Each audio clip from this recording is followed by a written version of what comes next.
CWB Podcast Hotline. That's right. Now let's talk a little bit about your time with Ring of Honor. I mean, you're in the middle of some of the exciting feuds that Ring of Honor have had, including the Ring of Honor versus CZW feud. What's been the highlight of your time so far with Ring of Honor? You know what? The whole thing has been great.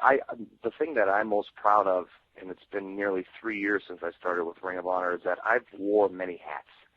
And fortunately for me, I've always been capable of kind of being given a role and just make it work, whether it's as lieutenant commissioner for Cornette and having to kind of serve as that pseudo authority figure and make, decisions that were important, or the war with CZW, which was, your prototypical blood and guts, blood feud, I hate you, you hate me type of thing, to the little mini feuds that really never got off the ground with Homicide and Colt Cabana because they both got snatched up and signed away. I'm just happy about the whole thing. I mean, and all really thanks go to CM Punk and Colt Cabana and Pearce Daniels and Samoa Joe, because without them I wouldn't be there. So it's just been a healthy ride, a fun ride.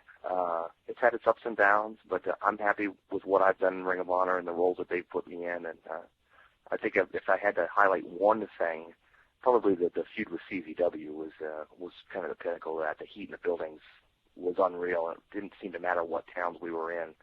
It was as if it was a legitimate fight, and it was split down the middle. It was like college football games. It feels like Oklahoma versus Texas. Half the crowd, CZW, half the crowd, ROH, and it made for real emotion, which is so hard to get in a wrestling match these days. That's right. I mean, in the CZW feud, you were actually involved in the Cage of Death match. I mean, that must have been a pretty special match. What was that like? Yeah, that was all out chaos. And I mean that in a good way, because we had, I believe it was, 10 of us all told with the run-ins and whatnot, and it was just kind of, we didn't really call a whole lot. I mean, what can you do in that situation? We had a bunch of weaponry and whatnot, and we just kind of made the most of it, and we all kind of said a little prayer before we went out there and said, let's be as safe as we can and not hurt anybody and give these people a hell of a show, and I think we did that. I don't know. I doubt we'll see anything like that in Ring of Honor again after the fact. I mean, I don't know that Ring of Honor wanted to go that route to begin with originally, and Gabe Sapolsky's been on record as saying this. There really wasn't even supposed to be a CZW feud. Chris Hero was supposed to be in for one shot, and that's it.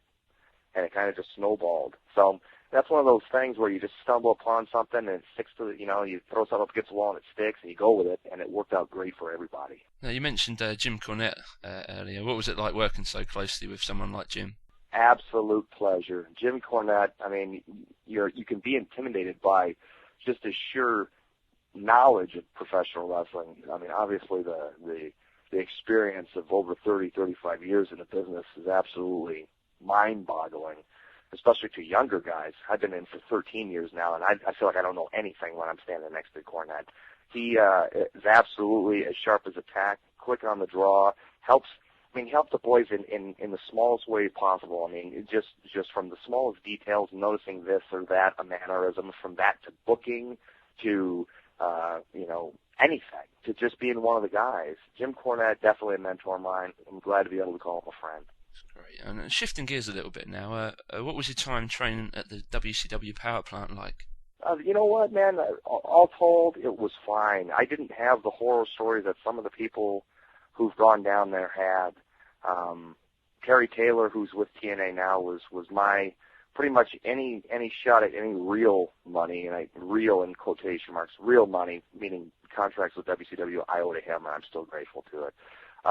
The training was great. I mean, anytime you're in there and you're being taught by guys like Paul Orndorff, who I don't think gets enough credit for being as sound a worker as he is, and was, especially in the 80s and early 90s, it's invaluable. It's invaluable. So just to be in that environment, and I was there at a time when it was right before WCW was sold to WWF, and the Natural Born Thrillers were just coming up and whatnot. So it was good. It was in there rolling around with guys like Diamond Dallas Page and Steve Regal and wrestling guys you'd never think you wrestle in your life. I wrestled on Ice Train. I mean, it's just ridiculous. So, but yeah, no, I mean, it didn't pan out. That the contract offers that I was given, I didn't accept for a variety of reasons. One of them being that I was young and stupid. But that's hindsight, and without making those decisions, I wouldn't end up in the current life situation I'm at now. So I've got no regrets.